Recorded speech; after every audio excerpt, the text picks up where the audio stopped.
Mapagpalang araw muli mga ate at mga kuya. Welcome sa aking channel, ang Kuya Nanding M.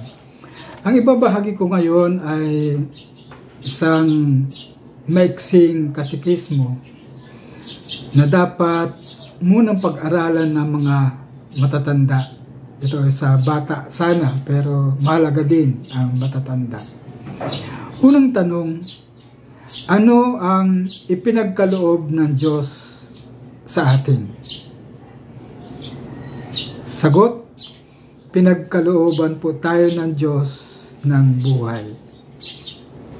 Ang ugnayan ng Diyos at ang tao ay nagsisimula sa pagkukusa ng Diyos na makipag-ugnayan sa tao. Hindi tayo ang nakikipag-ugnayan, kundi ang Diyos ang mismo ang nagkukusa.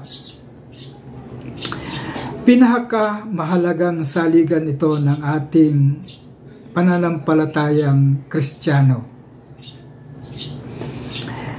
Hindi tao ang unang naghahanap at lumalapit sa Diyos, kundi ang Diyos mismo ang siyang naghahangad na makaugnayan ang tao. Sa paniniwalang Kristiyanong ito, ipinapahayag ito sa pagsasabi na ang Diyos ang siyang nagkaloob sa atin ng buhay. Ito ang anyo ng ating pananalig bilang mga Pilipino, na ang Diyos ang siyang nangunguna sa ating pakikipag-ugnayan sa Kanya. Sa Kanya nagmumula ang buhay na ating nararanasan at tinatamasa.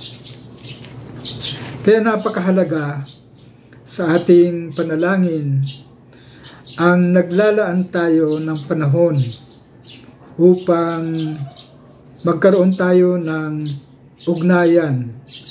Kung ang willingness ng Diyos ay napakaganda at siya ang nangunguna, dapat meron din tayong panahon na ginugugol upang pakinggan ang kanyang sinasabi sa atin. Kaugnay ng buhay na binigay ng Diyos sa atin ay ang kalikasan. Hindi nabubuhay ang tao sa sarili lamang.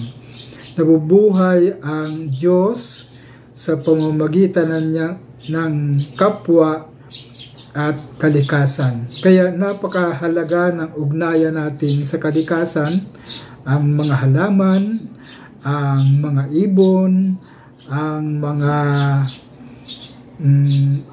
napapakinggan natin sa himpapawid. Lahat ng iyan ay may kaugnayan sa ating pananampalataya.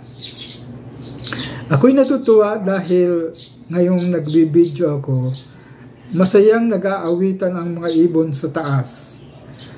Natutuwa din ako na ang aming bahay ay naging pugad ng mga ibon at sila ay nagsasaya at nagkaroon sila ng buhay na libre at meron silang bahay na natitirahan.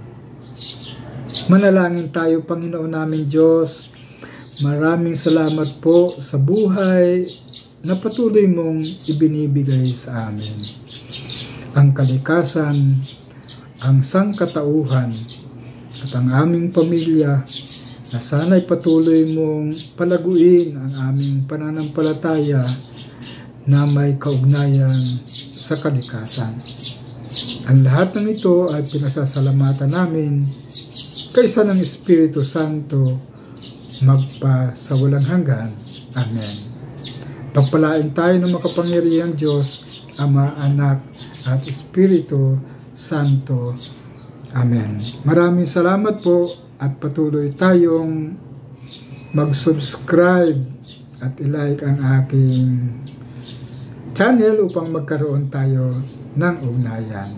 God bless po.